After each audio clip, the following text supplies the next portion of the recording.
Ahojte, vítajte pri tomto právnom výklade.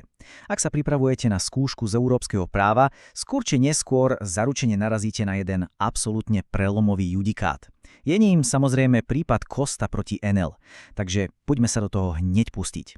Tento výklad je vymyslený presne tak, aby sme si jasne a bez zbytočnej vaty rozobrali, prečo je tento prípad z roku 64 taký kľúčový, o čo v ňom vlastne išlo a hlavne, čo presne z neho musíte vedieť, aby ste tú skúšku úspešne zvládli. Náš dnešný plán je úplne priamočiary. Prejdeme si základné informácie, skutkový stav sporu, prečo vlastne Costa namietal zmluvu, aká bola hlavná právna otázka, prelomové rozhodnutie súdneho dvora a na záver to najdôležitejšie – význam pre vašu skúšku. Poďme teda na prvú časť – základné informácie o prípade. Dobre, tu máme tie úplne najzákladnejšie fakty pekne pokope.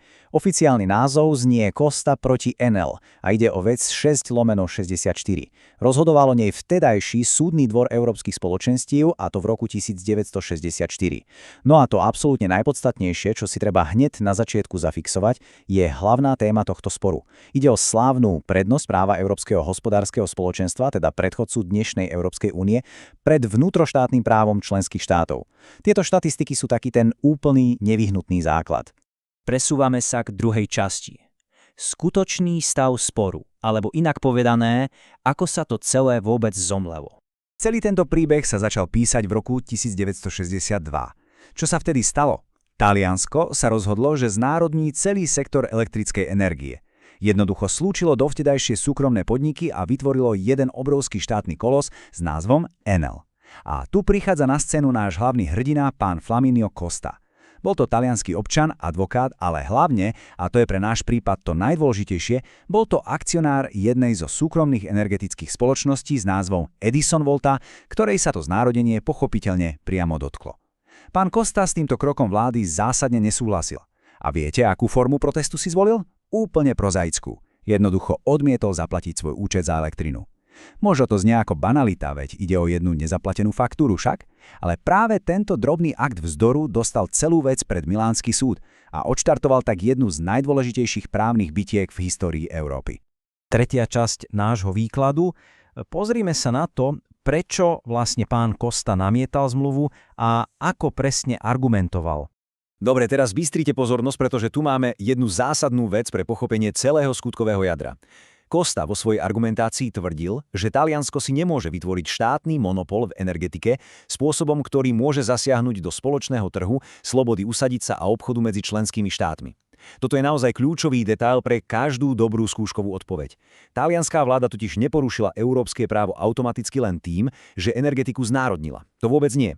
Samotné štátne vlastníctvo podnikov európske zmluvy v podstate nikdy nezakazovali. Ten skutočný problém bol inde.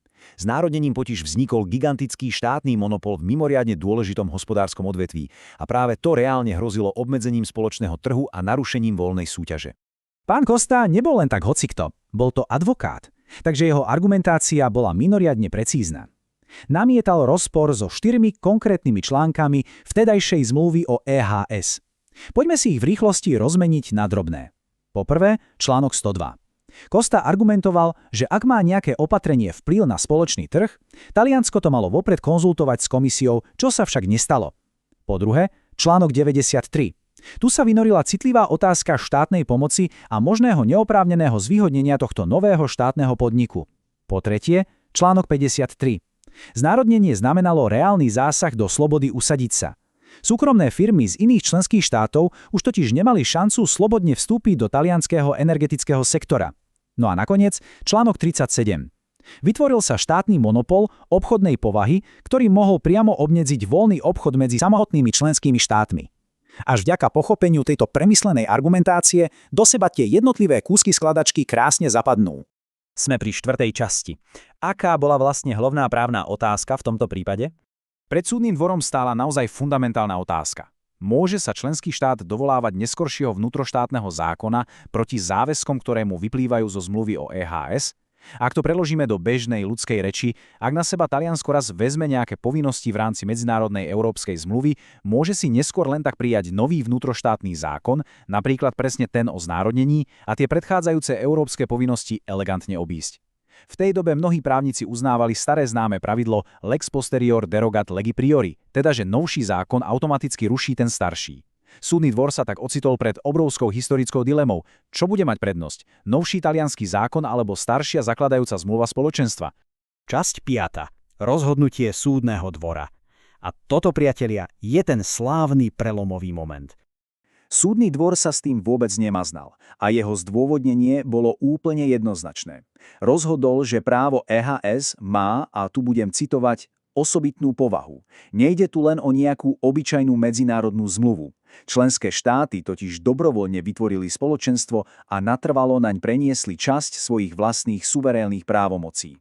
A práve preto sa už nemôžu jednostranne dovolávať nejakého svojho neskoršieho vnútroštátneho zákona, aby sa vyhli povinnostiam, ktoré zo zmluvy o EHS vyplývajú. Vznikol tak úplne nový, samostatný právny systém. Predstavte si, čo by sa stalo, ak by štáty mohli kedykoľvek prijímať zákony popierajúce spoločné pravidlá. Celý spoločný trh by okamžite skolaboval. A sme vo finále časť 6. Význam pre skúšku. Pozrime sa na to, ako celú túto teóriu pretaviť do bodov na teste. Z praxe vieme, že jeden veľmi špecifický detail robí študentom na skúškach pravidelne obrovské problémy. Čo presne znamená táto zásada prednosti pre radového sudcu? Znamená to jednu jedinú vec. Ide o nepoužitie zákona v konkrétnom prípade. Toto si zakrúžkujte. Určite to neznamená automatické zrušenie vnútroštátneho zákona. Znamená to len toľko, že ak je domáci zákon v priamom rozpore s európskym právom, vnútroštátny sudca má povinnosť ho v danom konkrétnom spore jednoducho neaplikovať, čiže ignorovať, a musí uprednostiť európske právo. Sudca ten národný zákon predsa nemôže len tak fyzicky vyškrtnúť zo zbierky zákonov. To môžu spraviť iba politici v parlamente alebo ústavný súd. Toto rozlíšenie si naozaj dobre zapamätajte. Môže vám to zachrániť krk. No a úplne na záver si dáme jednu kľúčovú poučku, ktorú je najlepšie si zafixovať priamo od slova do slova. Costa proti Enel znamená, že členský štát sa nemôže dovolávať neskoršieho vnútroštátneho zákona proti právu ESH, respektíve Európskej únie, pretože právo únie má prednosť pred vnútroštátnym právom. Bodka.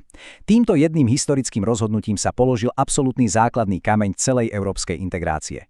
Je až neuveriteľné, keď sa nad tým spätne zamyslíme. Jedna jediná nezaplatená faktúra za elektrínu z roku 1962 viedla k vzniku pravidla, ktoré dodnes riadi právny poriadok celej Európy. Naozaj, toto je moment, kedy sa suché právo mení na živú históriu. Z tohto výkladu je to z mojej strany všetko. Verím, že máte v prípade Costa konečne jasno a budeme držať palce na skúške.